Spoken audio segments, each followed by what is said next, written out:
Au cœur d'un village béninois vibrant, la famille Adignon, respectée et diverse, résonnait habituellement de rire et d'une joyeuse animation. Mais en cette avant-veille de la Toussaint, une tension silencieuse, tissée d'attente et d'une appréhension palpable, commençait à planer.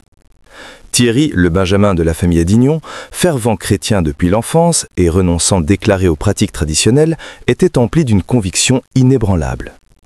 Son visage s'illuminait d'un sourire radieux alors qu'il supervisait avec enthousiasme l'installation des bancs et le nettoyage méticuleux de l'espace sous le grand fromager, se préparant à organiser une messe en mémoire des défunts de la famille. Il conviait tous les membres de la lignée à y participer, espérant réconcilier foi chrétienne et devoir de mémoire, convaincu que l'amour et le respect transcendaient les rituels et uniraient tous les cœurs.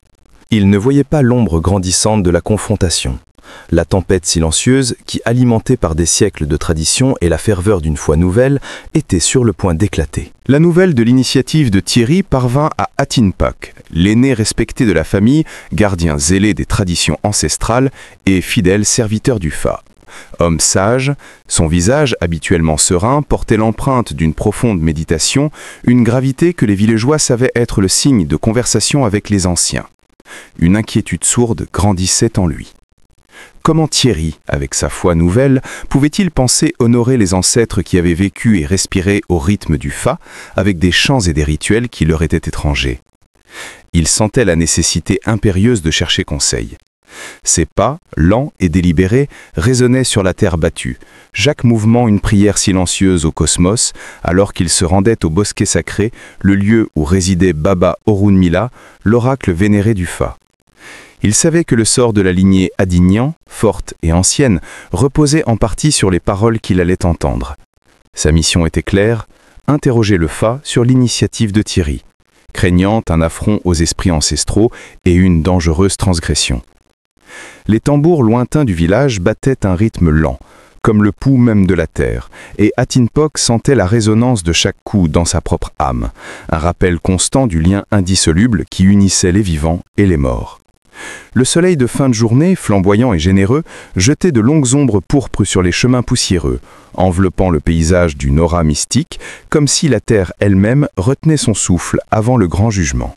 Devant Baba Orunmila, dans le silence dense du bosquet sacré, Atinpoklo se prosterna, son cœur battant une prière silencieuse. L'air était lourd du parfum des herbes médicinales et de l'encens, imprégné d'une spiritualité ancestrale qui pénétrait les eaux. Baba Orunmila, ses yeux clos de concentration, manipula les kauris anciens, ses mains ridées se déplaçant avec une dextérité acquise au fil de décennies de dévotion. Chaque coquille qui tombait au sol était une syllabe du langage divin. Chaque configuration, une phrase prononcée par les esprits. Les minutes s'étirèrent, lourdes de sens, tandis que l'oracle interprétait les signes, son murmure remplissant l'espace sacré, puis une litanie aux forces invisibles. Puis, la réponse tomba, une sentence implacable. Les yeux de Baba Orunmila s'ouvrirent, sombres et graves, fixant Atinpoklo avec une intensité prophétique. « Atinpoklo, mon fils, le Fa a parlé. La messe que ton frère Thierry désire organiser pour les défunts est formellement interdite. Elle est un affront à nos ancêtres, une rupture de notre pacte sacré avec eux. Elle est une semence de discorde pour la lignée Adignon. Les anciens n'y trouvent pas le repos, mais la confusion et le trouble. Leur colère pourrait s'abattre sur nous tous. » Ces mots frappèrent Atinpoklo au plus profond de son être, un coup sourd résonnant dans sa poitrine. Le Fa avait refusé, catégoriquement. L'idée d'une célébration chrétienne pour honorer des ancêtres qui avaient vécu et respiré au rythme du Fa était pour Atinpoklo une insulte aux esprits, une dangereuse transgression qui pourrait attirer sur leur famille les malheurs et la désunion. Un sentiment profond de malaise s'installa en lui, car il savait que les ancêtres, s'ils étaient mal honorés, pouvaient se manifester par des calamités. Le fardeau de devoir annoncer l'inacceptable à son jeune frère lui pesait sur les épaules comme un roc, une montagne qu'il devait déplacer. Le retour d'Atinkon à la concession familiale fut teinté d'une atmosphère lourde, presque électrique. Chaque membre de la famille Adignon, habituellement si prompte à l'accueillir avec des salutations chaleureuses, sentait la gravité de son silence, le point invisible qu'il ramenait du bosquet sacré. Les rires des enfants s'étaient tus, remplacés par un murmure d'anticipation. Thierry, absorbé par les derniers ajustements de sa messe, le dos tourné aux soucis du monde, ne remarqua d'abord pas l'arrivée de son frère aîné. Son visage, encore éclairé par la conviction inébranlable de faire le bien, était un tableau de paix et de détermination. Il supervisait avec entrain l'installation des derniers bancs et s'assurait que l'espace sous le grand manguier était parfaitement propre et accueillant.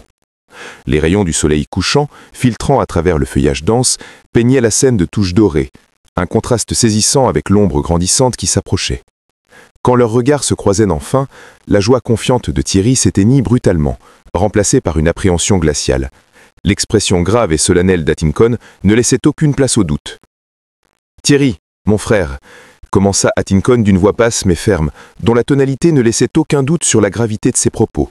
« Nous devons parler. » Son ton n'était pas celui d'une suggestion, mais d'une impérieuse nécessité. Thierry, bien que déconcerté, acquiesça, sentant l'imminence d'un moment décisif qui allait transformer l'harmonie de leur foyer. Atincon l'entraîna à l'écart, sous l'ombre fraîche et protectrice d'un manguier centenaire, loin des oreilles indiscrètes, mais pas de la curiosité grandissante de la famille. Les yeux se posaient sur eux. Des murmures se formaient, l'air vibrant d'une tension palpable. Atinpong ne perdit pas de temps en fioritures ou en préambules inutiles. « J'ai consulté le Fa à Thierry », annonça-t-il, ces mots empreints d'une solennité sacrée. « J'ai demandé aux ancêtres, par l'intermédiaire de Baba Orunmila, si ta messe en leur honneur serait agréée. » Le visage de Thierry se teinta alors d'un mélange de curiosité piquée et d'une légère irritation. Une lueur de défi traversant ses yeux. « Et que t'a dit le Fa, mon frère ?» demanda-t-il, sa voix portant un défi à peine voilé, une défiance qui trahissait des années de divergence d'opinion. Atinpong prit une profonde inspiration, le poids de chaque mot à venir résonnant en lui. Le Fa a catégoriquement refusé. Il a dit que cette messe est une offense, une rupture de notre lien ancestral. Il a averti que si tu persistes, la discorde et le malheur s'abattront sur les Adignons.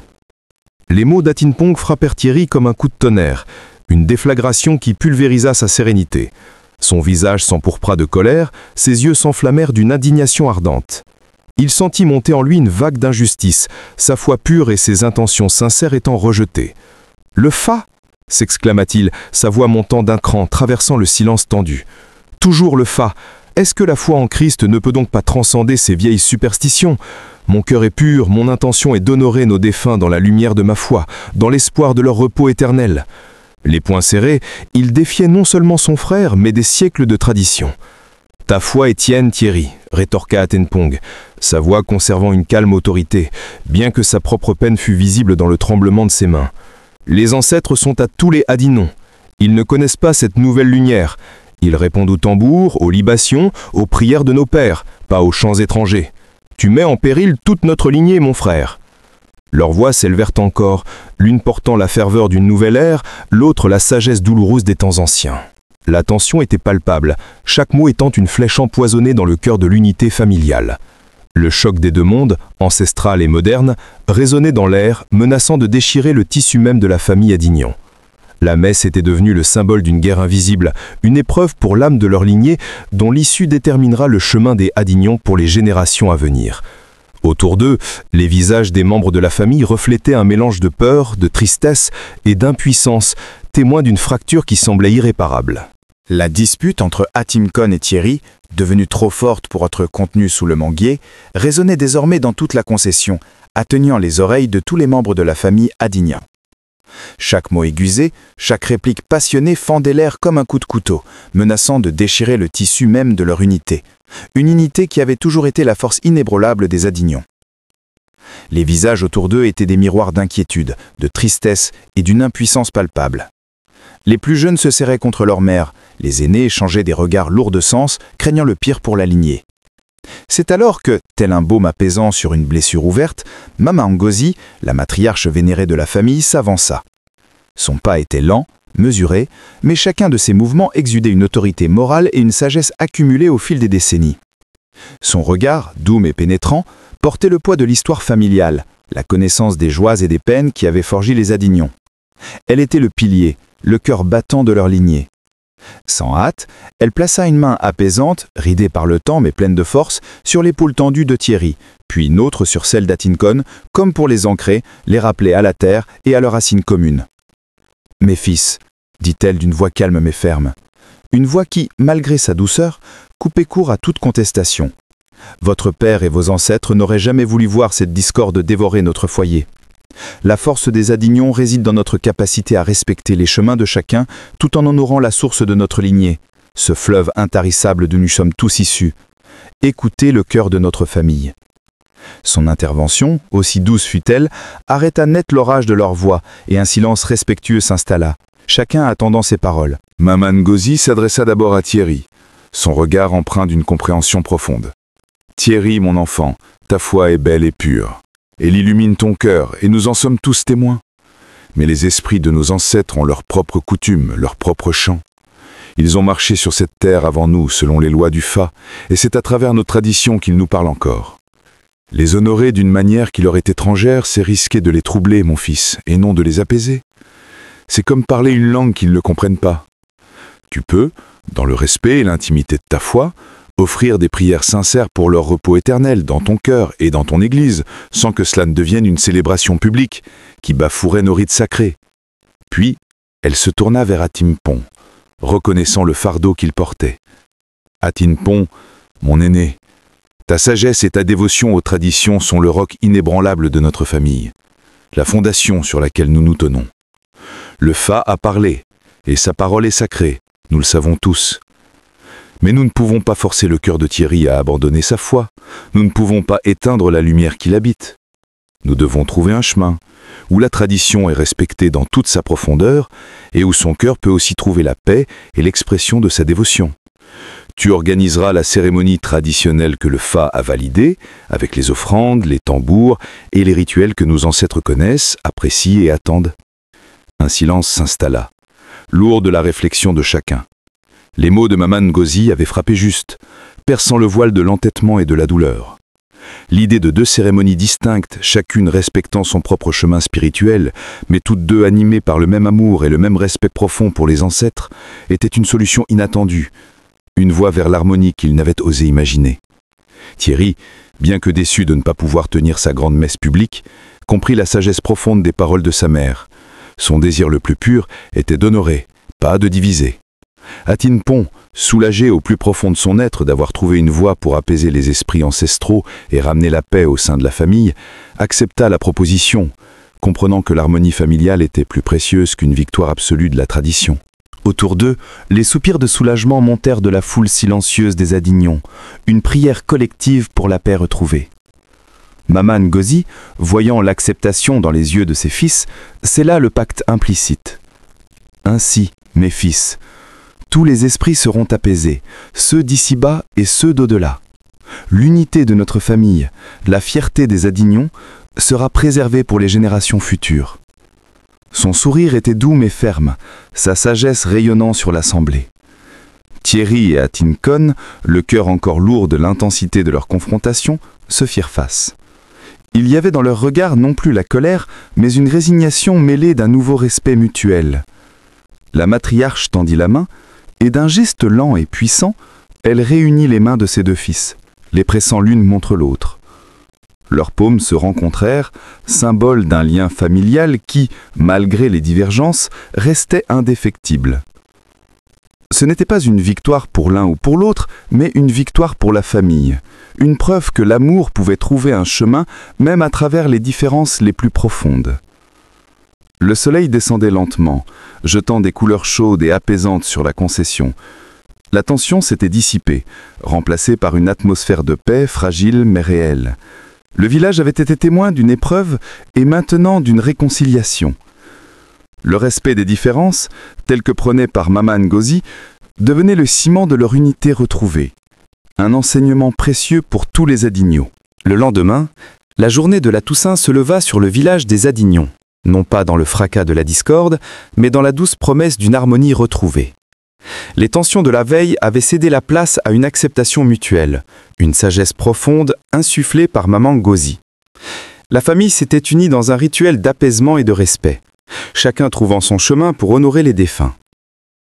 Les rayons du soleil matinal, doux et clairs, filtraient à travers les feuilles de palmier, éclairant les préparatifs simultanés qui se déroulaient avec une dignité sereine. Thierry, le cœur rempli d'une paix nouvelle et d'une ferveur intacte, se dirigea vers sa petite église locale. Les bancs étaient clairsemés, mais l'atmosphère était empreinte d'une dévotion sincère. Dans la lumière tamisée des vitraux, il s'agenouilla, ses mains jointes, ses yeux clos. Il offrit des prières profondes et personnelles pour le repos éternel de ses ancêtres. demandant à Dieu de veiller sur leurs âmes, dans un acte de foi pur et intime.